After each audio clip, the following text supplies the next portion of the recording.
Guys, good morning. So second day sa amo ang training sa matatag curriculum. So na-assign ko sa GMRC and values education sa grade 4.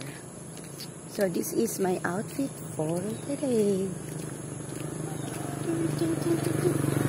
Madam tayong yon. Guwapo kaya mga district nurse.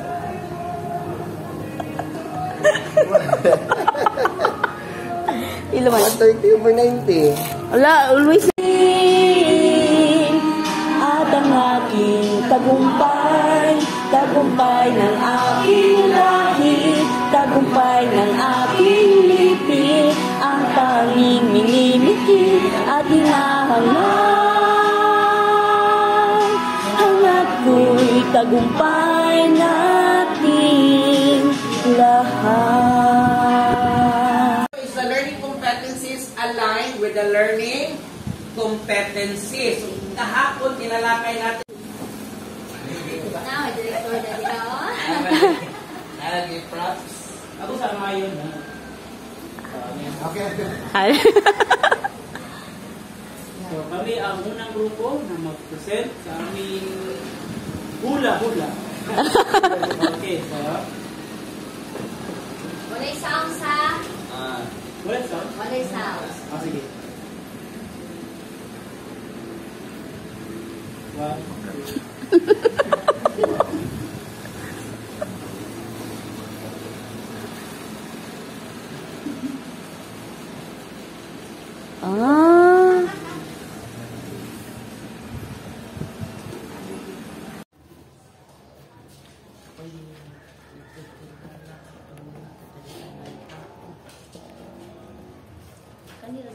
Okay, good morning everyone. So, meron akong dalawang post. So, una, ang curriculum na GMRC, ito ay gabay sa pagtuturo. So, nag-guide na yun ta sa mga competencies. Tsaka, ang pangalawa ay nang nalaman natin ang mga learning competencies, naging nahubog ang ugali at kaisipan ng mga mag-aaral. So, moral sa Japan po gani, gina-develop na yun nila ang ugali sa mga bata. Yes. okay, Ihubog.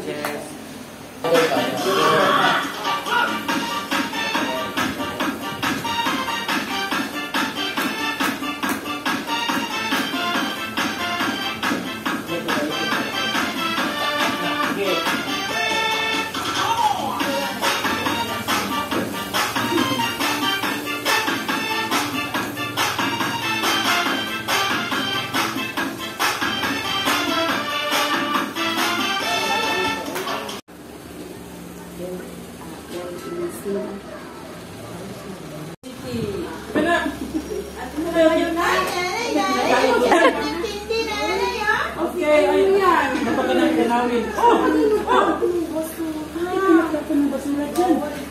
Suko sa Duterte. Sabihin mo mga anak natin na bawal magtapon ng basura. Paki-explain mo sa kanya. Best actor.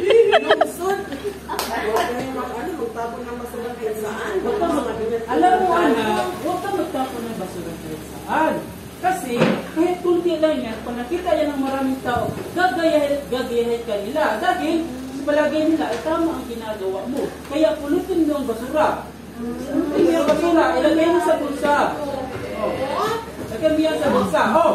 Oh, may kasabihan dito, Kuratan ang anak.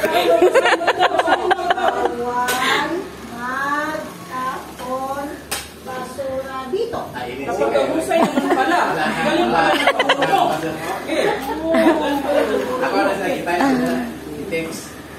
Yan. Okay. Yan. Okay. Punta tayo doon. Punta tayo doon, ha? Huwag ka namang ano doon, malikot. Ay! Uy, yung isa ating anak ko, gumawa na naman hindi maganda. Ano ba yan? Saan ka pa galing? Kanina ka pa namin inaantay. Ano ba yung ginagawa mo? Sugang tatay.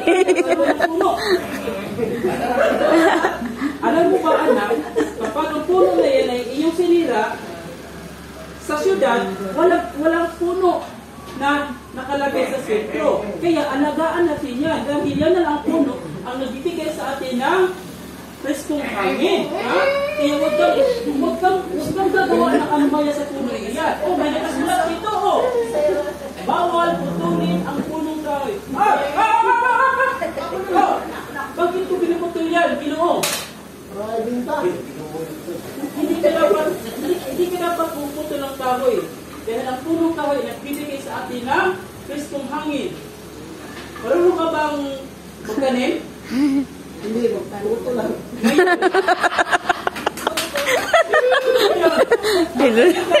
Tayong lahat, magtanim tayo ng punong kahoy.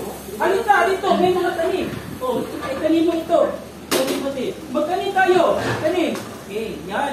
Magtanim ay bibiro, maghapon. Yun ang aming presentasyon. Yay! Mabuting maglinis ng kapaligiran kasama ang pamilya dahil kapag nagsimula ang asal nito sa isang pamilya ay hindi na tayo mahihirapan pang ikalat ito sa komunidad. Dahil sa pamilya pa lang nahubog ang mga bata, mas madaling maglinis sa bahay at sa komunidad para sa kinabukasan ng ating Bayan. pamayanan. Okay, that's all. Yay! Okay, magandang hapon ulit sa inyong lahat. So, meron akong tatlong learning competencies. Ang una ay nakapaglalarawan ng mga aktibidad, pagkilos sa pamilya na kailangan gawin ng may kalidad. So, dito ang unpacking, yung nakapaglalarawan ay pinalitan ko ng natutukoy.